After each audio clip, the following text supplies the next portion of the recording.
Welcome to the DevReady podcast. Joining me on the DevReady podcast today, I have Aaron Crossan. I'm meeting Aaron for the first time today, so I don't really know too much about him, just like the rest of the audience. So, for those of you for the first time here, that's how this works. I'll let Aaron introduce himself and take it away. Cool. Anthony, thank you very much for having me. My name's Aaron, obviously. I work currently as a fractional GM, so general manager. So, sort of my background has been, I think, pretty much first business I started was 18, or it was probably 17, hadn't finished school yet. And yeah, I was working in like registered clubs running sort of kitchens. So I've come from a hospitality sort of based sort of background. My dad was a chef and sort of worked with airlines, and so I'd always spent a lot of time in sort of around that food sort of environment. So it just felt sort of natural to start into that In that space. sort of space. So yeah, sort of throughout that we had many sort of like hospitality ventures and sort of venues, you know, in lots of different spaces like catering companies, cooking schools, lots of stuff there. And I think that was kind of where I really sort of started to latch on to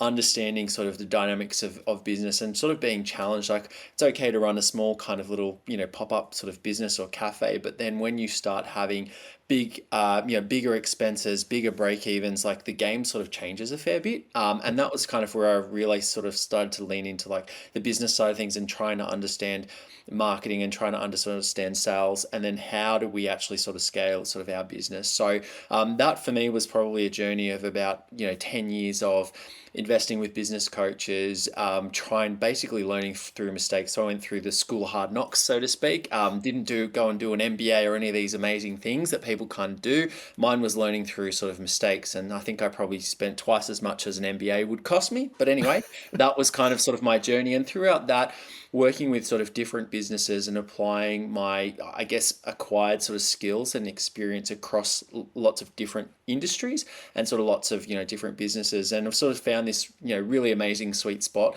in this sort of fractional GM. Where I work with founders, who are sort of looking for people to kind of get in, roll up their sleeves in that sort of startup sort of space, and across a range of sort of different industries, and they need someone with my skill set that can move fast and sort of help them get to the next level or whatever that sort of growth tier that they're looking to achieve.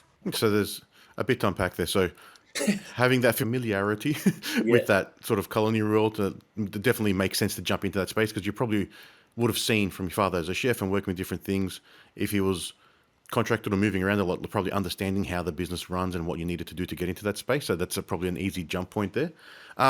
Yeah. You mentioned they're investing with a lot of like business coaches and stuff. Was that through yourself or as part of the people, the entities that you were working with?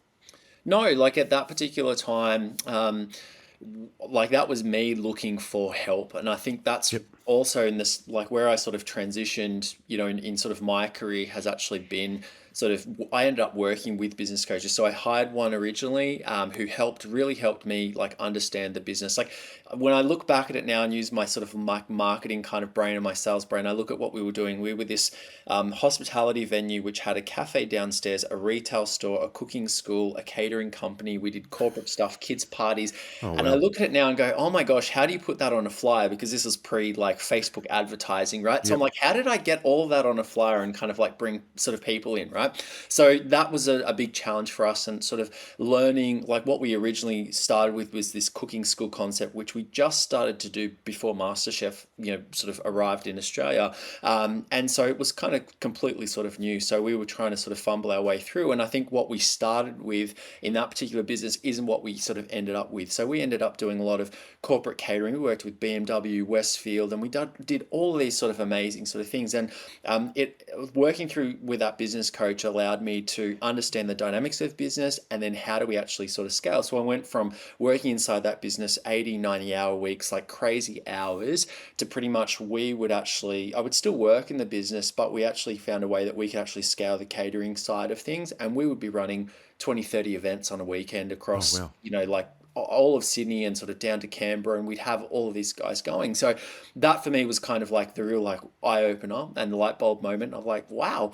So then I ended up started working with the business coach, he employed me, and then I sort of worked my way through those sort of ranks. And so then I started to see other different businesses, how, not just hospitality businesses, how tech businesses are working, how, construction and trade sort of businesses are working. And I was like, this is amazing. Like, like all these sort of different businesses. And I think what I try and have, how I've tried to do throughout my career is kind of build all of those experiences and kind of take what's working really, really well in kind of, one vertical, and then take that to another one and sort of Yep. apply that sort of, in with that sort of, I guess, splash of innovation throughout that. So, but yeah, the business side of things, like the business coaching, was critical for me to learn.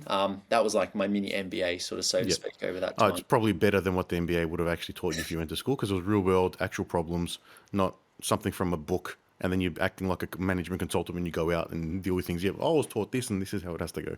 Yeah, look, and I think a lot of business owners can relate because I've won money, lost money, and I've had to invest a lot of time, money and resources into Yep. kind of learning and sort of getting to that point. So I don't just come in and go, oh, well, basically, like the theory book said that we have to do this if we encounter this situation. Like I'm one of those people, like something comes at me and I'm like, cool, how do we fix this problem? Like straight away. Yep. There's no going back and trying to see what's the actual process that's written. It's like, what have we got to do right now? And that particular hospitality business taught me a lot about that. Like you could be going to a catering event, a wedding for 100 people, and your oven didn't work. What are you going to do? So it really Yep. taught you to kind of like move fast, think quickly, and resource, yeah, Okay. as quickly as you So can. I'm imagining knowing not much about that area and like the culinary side, but if you were running 30 different catering events, the chaos that would have been ensuing inside your kitchens to get that organized and working. Just like my auntie had a Greek restaurant in Melbourne Yeah. 20 years ago, and I used to sit around in the back and watch the chef do his stuff. And it was a very small restaurant, but it was chaotic during that dinner service. Like, I Yeah. can only imagine what it's like at catering for 30 events where there's probably 5,000 people you're catering to It, in it, that in total, or as an example, my guess. yeah, yeah, yeah. Oh, look, I would say it was actually like coordinated chaos because Yep. with catering, you knew what you were doing. So Oh, for that's that not sort of, we'd random start on, orders. Tuesday, Wednesday, start Yep. preparing for the week. And it would just be like, this is what we've got to do, this is how much, this is what we've got to cook. And when we basically kind of each job had, numbering and, portioned and all those sorts Hmm. of things. And as we got sort of closer to the weekend, obviously all the food kind of gets sort of put together and kind of assembled. Yep. And, we just sort of went out. I think the most hectic part, much like you're probably talking about the restaurant experience, is the time that you've actually got to serve it. So at the job, you might be like just about ready to serve mains, and then at the Yep. wedding, and then the bride and groom said, "Oh, can we just do another like 25 minutes of photos?" And you're like, "But the steaks are in the oven," Yeah, and it's gonna be so cold or burnt. that was the Yeah. Okay. craziness sort of part of it. But apart from that, as I said, it was pretty well Yeah. organized with sort of how we sort of ran it. But it was really process driven. Yep. We were like how we portioned things up, how we'd have like catering vans that we'd hire from a company. We'd have chefs that we brought in, just to kind of run these jobs. So our run sheets were extensive, staffing, all those things. We'd go from needing 6 staff during the week to probably 40 staff, over the weekend. Yep. So that was once again that sort of learning about following process, setting things up, so that you could scale and you could run efficiently. Yeah, and I'm sure that's the skills that take you through all those different businesses as you're going through the ranks there, because it's all process driven. It's checklists and run sheets, which just tell you this is what you have to do. Let's just work through it one by one and get it done. And having that process and that experience then allows you to mirror that into any other business. Because at the end of the day, process and checklist is what drives anything, and consistency. If you don't have the 100%. consistency, you're not going to be able to deliver anything. That's it. That's exactly it. And to be honest, it's not just your auntie's Greek restaurant that's chaos. There's a lot of businesses out there too that it looks like a Greek, Greek Yeah. restaurant and going crazy with that, because they don't necessarily have those things in place. Because with business, once coming back to the theory side of the MBA again, there's no strict formula that you can follow for success. Like every business is really really different. So you've got to have your wits about you when you're sort of stepping in, especially in the work that I do, to kind of go, cool, what's priority, what's most important, what's going to kill us, how do we get, blood and oxygen, moving throughout this business, and then we'll work on the other little bits and pieces sort of as we go. Yeah. But sometimes too, the business owner is focused on the little stuff and is kind of missing the big picture stuff too. So it's my job to kind of bring that to their attention as well. Yeah, it's hard if you're the business owner, as they say, you get stuck in the weeds. Yeah. So you're just looking at putting out the immediate fires, and sometimes you don't give yourself time to think about the bigger picture or the more planning or the strategic decisions you need to make, because Yeah. a lot of businesses start with one person. Then if they may grow, they may hire more people like them, or they hire support people, but they're still the one doing the majority of the work. Yeah. And that's where people say, yeah, you've given yourself a job, not a business. Yeah, It's a bit 100%. different. Yeah. It happens a lot. And I often talk about when the business outgrows the business owner. So it's almost like the business owner kind of starts out. They run this bakery that makes amazing baked goods, that sort of thing. But there probably gets a point where as I said, the business kind of gets bigger. Like the orders are coming. Like they need pallets of stuff that like they're starting to bake 3 days out. Like there's all these sorts of things that come. They've got all these stuff, and then all of a sudden they take like start focusing on those tiny little things. They still want to bake the bread, Yeah.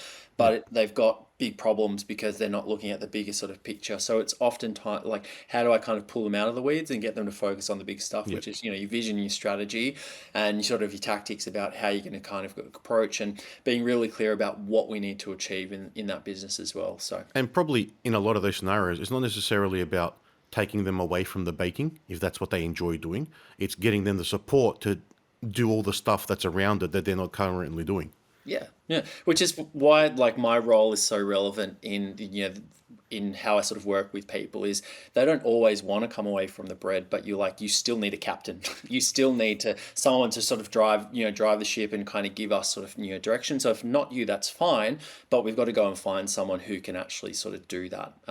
So So, how did you then step out or make the decision to go out on your own after going through that ladder climbing, for lack of a better saying, with the coaching? Or was yeah, there look, another step in between? there was a few. I sort of once I'd gone through sort of the ranks of the coaching, I sort of got to that sort of general manager sort of position. So overseeing sort of the overall sort of business operations. And so for probably about 6 or 7 years there, I went across and took a number of sort of general manager roles across different businesses that were in kind of fast growth sort of periods that just needed someone to sort of jump in. But I'm very entrepreneurial, so not saying I get bored, but like I really like to be across kind of different things. So I've always got a job, for instance, and then I'm trying to do something else, and I've got my own business kind of going, and that's that sort of like I just need to kind of feed that. So I guess I sort of got to a point with the sort of GM stuff. I'm like, I really like it, but I think I can actually kind of go and work with a number of different businesses and kind of have more impact in kind of what I'm doing. So, you don't always need to be sitting at the desk for 40 hours a week to help a business sort of grow. So the whole idea is, how do I kind of split my time Hmm. to kind of go and work with different businesses, so I'm still getting that kind of fix, seeing lots of different businesses, and I have a choice of who I work with as well, and kind of not kind of just doing the same thing sort of day in day out. And it's worked amazingly for me. Helps with the work life and family sort of balance as well. I can Yep. kind of pick clients, travel sort of when I need to, and yeah, it just gives me that sort of freedom and flexibility that Well, was really important to me. yeah, it's a good thing to have that ability to do that, because when you are working for one business, depending on the size of the business, you're going to be GM there, but it's going to be quite a lot of layers of management. Things will take forever to get decisions. There's the meetings that happen to plan meetings for meetings that to decide on Yes. something. Like, it just slows things down. So I can understand that itch to see what you're doing or make the changes and see them happen immediately, or at least see the direction of the ship changing quicker than you would in a larger business. Oh, 100%. And look, it for me, I do get excited about getting results. Like I've always been driven to, to get results for, for people. And that's why I really enjoy working for a founder, like someone like I guess I sort of say like great ideas only go so far.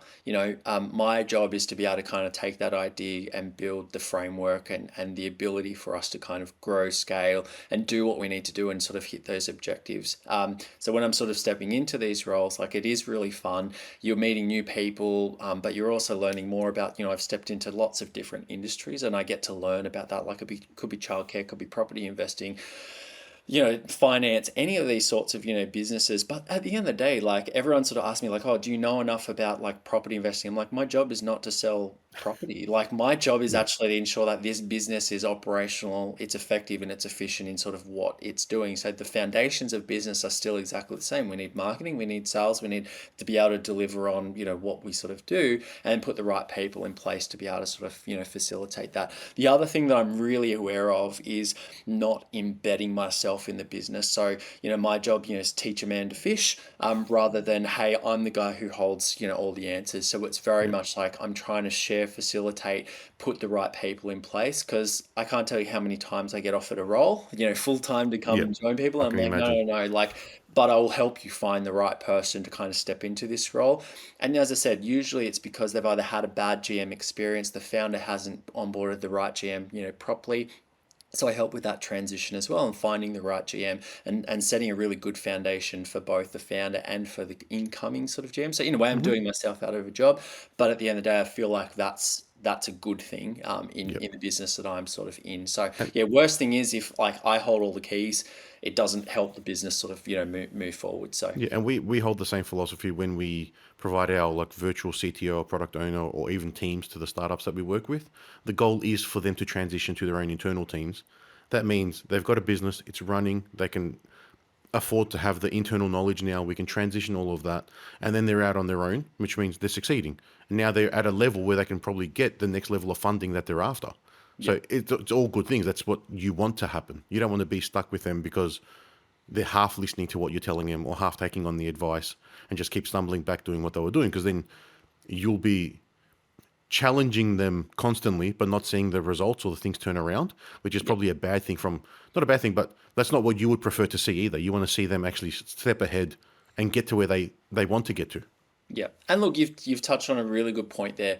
I quite often sort of have that conversation about the difference between myself and a business coach. So you sort of touched on that. So for me, I'm very involved in the business. Coaching is not what I do. I've worked in that space. I I like it, but I really love getting in, rolling up the sleeves, working alongside the business owner. So, business coaching could be, hey, we're going to talk once a week, once a fortnight, Yeah. whatever. Mine is a committed amount of hours within that business each and every week to focus on execution and to be getting things done rather than saying, here's what you need to go away and do. Because business owners are typically overwhelmed anyway, so they don't have a lot of time to go away and sort of execute. So you can go, oh, we've just done this coaching session for the last hour. Here's 25 things to do. You catch up next week and they haven't even done one of them because Yeah. they just close the laptop and get on with the rest of their life and business, and it just doesn't get done. So my pitch to people is I come in, I help you to execute, and I focus relentlessly on executing and innovating the business and kind of bringing new I guess approaches, new aspects, perspectives to the business owner to kind of say like, here's how we're actually going to kind of break the mold and actually accelerate growth if that's what they're looking to do, which in most Yeah. cases growth is the major focus for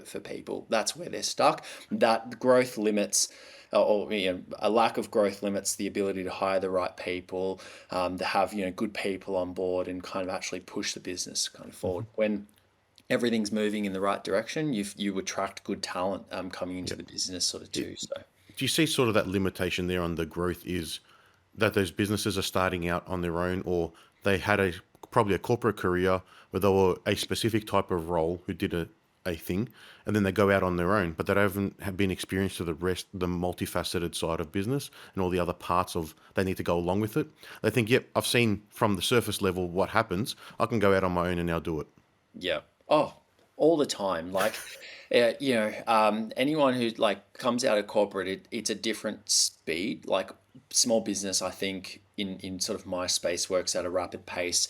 You've got to wear multiple hats, and as I said, you've got to be able to move, quickly. And I think those guys coming out sort of go, oh, I know about my vertical, I can go deep on human resources, and they know they're a good subject matter expert, but at the end of the day, then they've got to go and go, well, how do I market myself and sell myself, to others? Like I know a lot, but how do I kind of do that? And then say, for instance, if they fumble their way through, then they kind of go, okay, like now I'm really, really busy. So now I need to hire someone. And that becomes kind of the next growth challenge of like, oh, like I wasn't in this business to like hire people and I just wanted to kind of do my thing, but now everyone loves what I do, and then that becomes a challenge because the next person they hire is kind of representing their business. Oh, why aren't they doing as well as I am? Like, oh, it's like because they're not you, and so Yeah. we're trying to sort of work through those challenges and those processes, to kind of help them get to where they sort of need to get to. So Yeah. yeah, and I'm not bagging corporate. I'm just saying like that would just be one example of Yeah, it's a what's in place. different pace, especially if you're in a large organization that's several hundred or several thousand people. Yep. There's a lot of red tape. You're very pigeonholed in what you're doing because that's what you're there for. Yep. You have a specialty or an area that you excel in, and you do that job. Yep. And then you may get promoted to the next level because you are very good at that job, but now you're a manager of people in that job. So they've almost taken you out of what you do well and put you into the deep end Yeah. because Yeah. they think you can get there. So then there's not much experience in running all the other facets of a business, like in the example of a baker or a bakery. If you're a baker in a team, you may do very well at the baking part, but then you don't understand anything about the supply chain, the ordering, the management of the actual business, the whatever else you need to But do, the yeah, probably equipment, hate numbers. Like marketing, that all just that stuff. Yeah, like you may step out on your own and you can bake at home, not a problem. But then to turn that into a business and market it and make it successful is a very different thing. And there's, like you said, school of hard knocks. It's a lot of mistakes that need to get made along the way. And you just need the right people like yourself to come in and just nudge you in the right direction, or you may hold people more accountable than a business coach because you're actually involved and saying, all right, this is what we're doing. I'll start it off. Now you take it over. yeah. Yeah, that's yeah, nailed it. So yeah, and I think the other one too, like you've got when they leave corporate, they're usually used to reporting to someone. So they then Yep. go, oh, okay, cool. Like I'm the CEO, I'm the founder, and then they're like, what do I do next? Yep. So that's where like the business coaches and people like myself, like in that sort of fractional sort of role, are able to kind of come in and sort of help people, especially at that early stage. You can't afford to have a full-time general manager, and obviously that ranges from like really low paid to really well paid in that sort of space as well, depending on what you can sort of bring to the business. And they don't always need that. And as I said, like that's why it's sort of this position sort of works so well for me is I can come in and work with you for a couple of hours a week, a couple of hours a month. Like there's all sorts of different ways, and it's really kind of custom to what a business needs rather than the package I'm trying to sell, if that makes Yep. sense. So And I think that lack of accountability is something that takes a while to learn.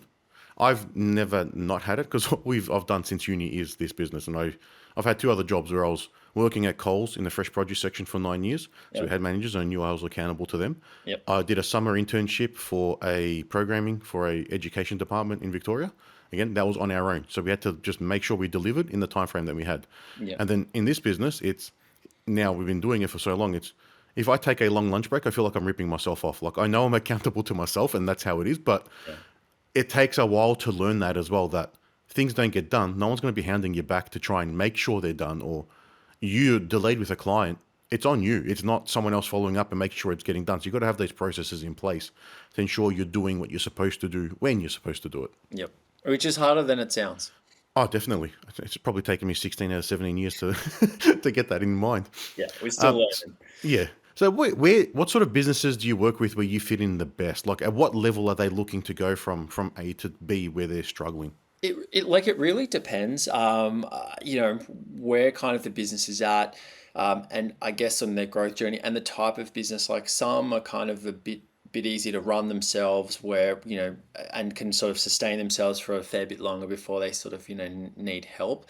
And I think it depends on where the business owner is at as well. Like what are they wanting to do? Like what's kind of the trigger? Like what's changed in their business? Like typically like start of the year, it's almost like they want to reset and they're like, I need help. Like I've been Hmm. doing this for a while. There could be a significant team member change or restructure within the business, financial implications, like they've trimmed right back and they're like, okay, well, we've either got to make a decision, make or break here, and that's sort of where we sort of get involved. Look, I don't like to kind of like exclude businesses because based on sort of revenue, I think each time I just kind of take it in. And the main thing I'm looking at is, can I actually help these people, or this business? And are we going to sort of get results? Because at the end of the day, like, I can be everyone's best friend, but if we don't get results, then that's really how I'm going to be held to account at the end. So if I say, hey, we're going to work together for the next 3 or 6 or sort of 12 months, this is what we're looking to get, and it's kind of like a bit of a two-way interview. Like the business owner might be engaging me and think, oh, does this guy know what he's doing, and will he be able to help? But I'm also kind of asking them questions to go like, what's going on behind the scenes? Like, why haven't we achieved what we have? Like, do you have? Is it? Are you the blockage? Like, do we sort of need to be? Can I work with you? Like, are you going to Yeah. listen and you're going to implement? So I'm looking at a lot of factors when I'm sort of talking to people as well and sort of having those sort of initial discussions, and I'm frank with people. Like my time is limited. I can only work with so many clients in this, current sort of format. So I have to pick and choose sort of, who I sort of, work with. And as I said before, I can kind of work with, I've got a couple of clients that we do strategic stuff every quarter with, check-ins and those sorts of things like, but that helps them. Whereas others, I'm actively, like I had a client in Melbourne that I would go and spend, every sort of month I would go and spend 2 days with them, and fly Yep. down, do that work. And then obviously the support work sort of, in between. So it really kind of depends on sort of what they need. Different industries, like there's very few that I won't work in. There'll be some, like, as I said, I'm really kind of come back to the foundations. Like, what do you need me to do? Like, I'm not there to go out and sell, tech, for instance, but I'm there to kind of ensure that you've got the right systems in place to be kind of, deliver for where your business is at and sort of what it's needing to do. So like industries isn't a thing. And as I said, I'm not sort of bound by sort of a revenue. Like it's not like I say, I don't work with anyone that's less than 5 million Yep. or whatever. So, but, typically my range sort of probably goes up to that, sort of 20-25 million. At that stage, you've usually got a board in place, like you would have GMs in place, you would have management teams. So Yep. typically, like the work that I'm doing is not really at that sort of level. Hmm. It's more sort of at that sort of, mid sort of range, 5 to 10, could be less than that. And, Yep. and that's obviously to like, you don't want to, I don't always want to be picking up clients that are sort of in that startup, no, zero revenue or under 500, like K, that sort of thing, because it's hard for them. They can't market, they can't grow, They're etc. limited So in what their they're a bit ability is to limited with that, but that might just be less of an engagement. But where I sort of do the most damage, yeah, sort of that 5 to 10 is ideal for me. most improvement, not damage. Yeah, damage like good damage. Yeah. So when you jump in, what are some of the like common things you see in these businesses? Like, because I know it's the foundations are going to be the same across all of them. Like, they need to operate, they need to have a profit, they need to do everything by the books. But what are some of the common things that you've seen, or the lowest hanging fruit? Let's go with what are the lowest hanging fruit, probably, because you're going to have a bit of thing that's probably quite a variety. But I'm sure there's a few things that you've seen over the years that is like, all right, there's always these couple of things that aren't being done 100%, and that makes the biggest change. No. Yeah, no, like there's lots I'm trying to sort of process. Like I would sort of say, starting at the top, one of the first questions is where are we going? And I'm surprised at how many times I hear they're not sure. So I mean, lowest hanging fruit is let's get really clear on where we're kind of going, Yep. and that can be objectives, it could be targets, and I think really kind of that then dictates the strategy and how we're sort of going to approach things. So I think firstly, I'd be getting really clear, because otherwise, what am I kind of there for? Like, what do we want to sort of achieve? So typically that one. I think the other thing is around sort of, because the founders usually engaging me, or the owner, like they're usually at that time under the palm, overwhelmed, and so they're missing kind of some of the basics. So we'll be looking at like what's happening with the teams, like do we have a good rhythm in place? Are we sort of performance managing? Do they have KPIs and targets? So if we don't as a business, I can't expect that they do. So then how can we sort of have them to sort of account? So I'm looking at sort of the people within the Hmm. business. And I think the other thing is kind of like the efficiency. So usually what I can do is look at a business and kind of see where are we fat, where are we heavy, and where can we kind of make those sort of instant trim ups with, just because our focus is somewhere else, I can actually kind of like double down and go, oh, let's question what's going on here. Let's have a look at, like, tell me, like, teach me, like, I want to sort of learn. And then that usually kind of brings things to the surface, like, oh, we just do that because that's how we've always done it. It's like, oh, okay, well, we're wasting a lot of money, there, so Worst let's phrase do in that. business. Yeah, so I think like the sort of, I say cost cutting, but not head count always. It's kind of looking at like across the entire business. It could be in our delivery and sort of how we deliver that product or service. And I think the other low hanging fruit is usually marketing. So, in most cases, like the business can probably sell its products and services because they're probably doing a good enough job. So I think it's really around like the growth is sort of being starved by, lack of marketing or inefficient or ineffective marketing. So usually that being kind of one of my big backgrounds, I will go into that and have a look at what we're doing, kind of understand what do we need, what's coming through, what are we putting out there, and that kind of pulls out around a whole heap of things, like, are we targeting the wrong market? What's our messaging saying? Like, we want really, really good clients, but we're kind of like positioning ourselves like so cheaply that we're kind of attracting those. So there can be some sort of really quick wins that can sort of come, out of that, but they can also be quite seismic shifts too, because you kind of scratch the surface and then you go deeper and you go, oh wow, this is like a whole thing we can work Okay. on. So that can actually be like small, but also really big impact on sort of the rest of the business as well. So Yes, no direction, of course. You're doing work and it's aimlessly almost just like delivering whatever comes in through the door, just and then whether open it the serves doors the each purpose or day, not. open the laptop, start working, not thinking about anything, rather than, kind of going, this is where we're going, informing the team, and kind of all of our entire sort of operation strategy, I guess, is kind of directed by that. Like that Yeah, really is your guiding sort of light, alongside with vision, mission, and obviously values yeah. as well, like And, layered sort of into that. and unless you have that, then they won't be setting up the right processes or documenting things to get to that level either. Because when you get to a certain level, everything has to be very regimented and repeatable if you want to be able to scale and get the efficiencies of the delivery. Yeah, yeah. Like if it's not a focus for the business, the numbers, then you can't expect it as it rolls further down for it to be a focus for anyone. So Yeah, typically, a business that's not, numbers orientated, performance orientated, is going to have performance related, issues. yep.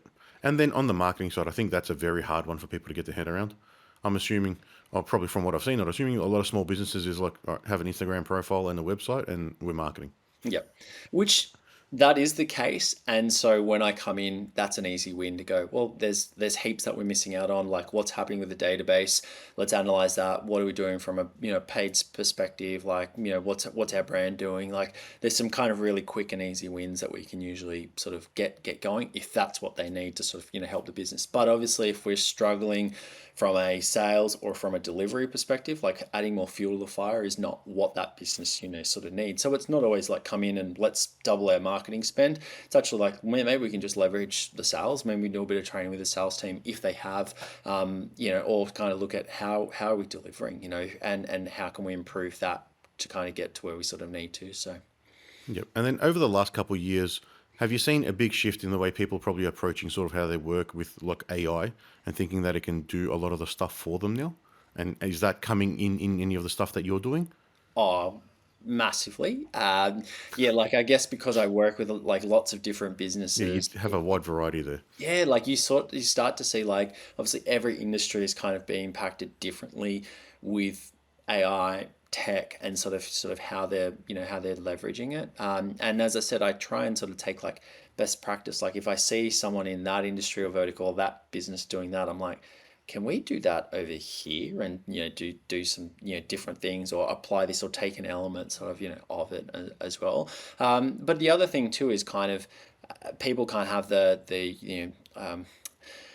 sort of tunnel vision and sort of forget that like they just kind of do the BAU sort of stuff like and they forget that there's these opportunities kind of out there for for saving time, for making things more efficient, and probably understanding its place in their business and how we sort of approach it. I'm definitely not the AI guy that just comes in and goes, oh, we've got to AI the life out of this business. Yeah. It's kind of understanding like what's going on with the business and then start to bring in, and I would usually go like bring in the right people. That's my job as a fractional GM. It's not to know absolutely everything. It's to be across as much as I can be, Hmm. but then bring in, experts, consultants that specialize in that. If it's supply chain, if it's marketing, like I'm not the guy to sit there and write ad copy and build these sorts of things for you. I've done that, Yeah. but let's go and find the right people to do that because otherwise it takes me away from my focus, which Yeah, is it's not your core driving us skill. forward.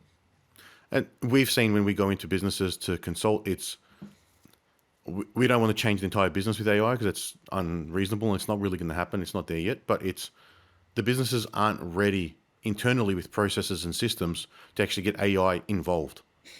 Unless you have those, there's nothing to add AI to. You Yeah, can't just get it to do the thing.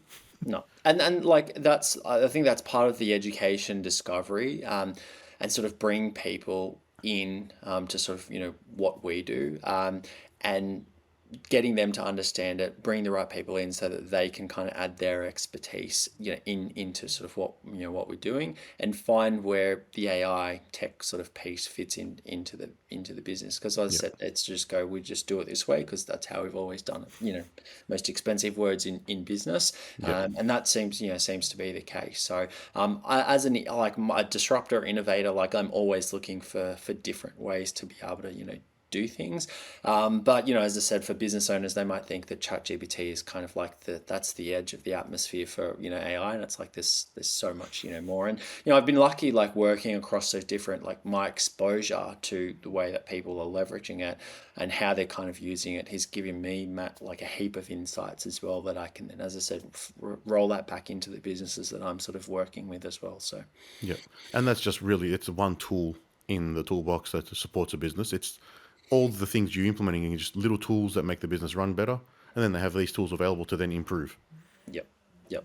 Yeah. So, So and like a lot of times, just that they're at that entry level. I'm working with a client that's got that their whole kind of workout in the sort of fitness space is completely driven. Virtually. So, AI driven, that sort of thing. And they're just kind of scratching the surface with that. And so, there's a huge opportunity for us moving forward to be able to leverage that. So, firstly, it's a staffless kind of concept. So, that's amazing. But then, yeah, how we kind of leverage AI for like facial recognition, using it from a marketing perspective or a sales perspective to pick up when people have dropped off from attending their sort of usual routines and kind of I guess drafting sort of marketing and sort of communications to get those guys sort of back in without sort of people having to kind of pick up the phone and sort of engage and deliver it how they sort of need to and want to be yeah, spoken to as well. So and that's an exciting concept because that's what's possible now, let alone what that enables in the next year or two with the technology as it evolves as well, and then how it's that can be applied to other businesses too. yep. So yeah, exciting. I love playing that sort of space and sort of Yeah, seeing it. So I'm definitely like not smart enough for all that, but I bring people like you in yeah, and say, hey, help us fix this problem. So and then what's good, that makes me look awesome too. Like, yeah, and it also helps the business move forward. And that's at the end of the day what it comes back down to. So. yeah. And do you have like a favorite part of what you do when you go into a business? Is there one you prefer over the others? Oh, From speaking to you, it's probably the learning about the business and the different things involved, and maybe trying to break the mold and get them to do something they haven't done. That's yeah, what look, sort of I comes think across. coming from hospitality, like it's a people business, like I've grown up being around people, like events, that sort of thing, like always engaging, always good, networking, bits and pieces. So I think like coming into a business, like the founders come to you and said, hey, really need this help. But then you've also might have a team of 10, 15 or 40 people that then like they kind of go, here's another consultant, sort of coming through, for instance. Yep. And I think kind of like what I really love is to kind of like get to understand the business and the people and that sort of change of like, oh, okay, like this guy's actually here to help all of us and not just cut costs and it's like make things better for all of us. And that sort of win of like how people kind of they shift and they sort of go like, oh, we thought you were like the bad guy and it's like, oh no, you're actually the good guy, sort of helping us and you're making everything kind of better. Like I really love that part. And that could also be for a founder or like, if it's two business owners and one's engaged me and the other one's a bit like, is this guy? And we get to win them over and kind of make them sort of like raving fans and make them Yep. money and do all these great things along the way. Like that's definitely very, very, rewarding. But as I said, like I'm always results driven. Like I love getting a win and chalking one up. So, Good. to kind of go like look back and go like, here's what we did. And sometimes it's not just revenue, profit. Like there's a lot of other factors like giving business owners freedom that's more important than for me as well, like than anything. So to kind of be able to give them their time back that they can then spend with the family, look after themselves, get healthier, get happier. That's massive as well. So as I said, it's not just a result of a dollar and money in bank. Yep. It's what does it do? How does it impact the entire sort of business and the people within the business? So Yeah. And it is always rewarding being able to work with great people and see them get to the next level and excel in where they've been challenging, and that's always a good thing. yeah, yeah, yeah. I get to. I'm lucky and very fortunate that I get to pick and choose. And look, typically I attract those types of people anyway, or it's referred, and you're in that sort of space anyway. Yeah. So there's not many that we wouldn't work with, but said sometimes you just get a bit of a vibe, and you're like, Yeah. no, It don't think so. happens. That's business. Yeah, yeah, yeah. And I'm honest too. I'm like, if I don't think it's a good fit or I don't think I can help, I'll just say because I'd rather say it early on than kind of have to go grovel 3 months in and go, oh, this isn't, working. So, Yeah. And we have a similar philosophy. We tell people not to go ahead with projects. Well, even though that we've budgeted and estimated, it's not going to give you any ROI, so don't go ahead. And we yeah, take pride in being able to tell people that you're better off spending the 20 grand to understand whether the project's going to work than the 200 grand to find out it did it. Yeah, yeah. And people, I think, respect that. Yeah. They get it and they go, appreciate that. Cool. And then I usually say, but here's someone who can help or, whatever. So, Well, Aaron, it's been an awesome chat. If anyone wants to reach out and find out more about what you do, how can they do that? look, website, aaroncrossan.com is kind of my sort of main sort of contact point. I'm not really like do much with socials. um, it's just, yeah, I should, but I don't. So that sort of tends to be sort of where people can kind of, catch me, and then start the conversation. There's the ability to, reach out and set up a chat, and see where it's at, so Yep. that's pretty much it. And we'll drop all that into the show notes as well. Amazing. Thanks for taking your time to share all of that today with myself and all the audience listening. Thank you. No worries, mate. It's been a pleasure. Thanks.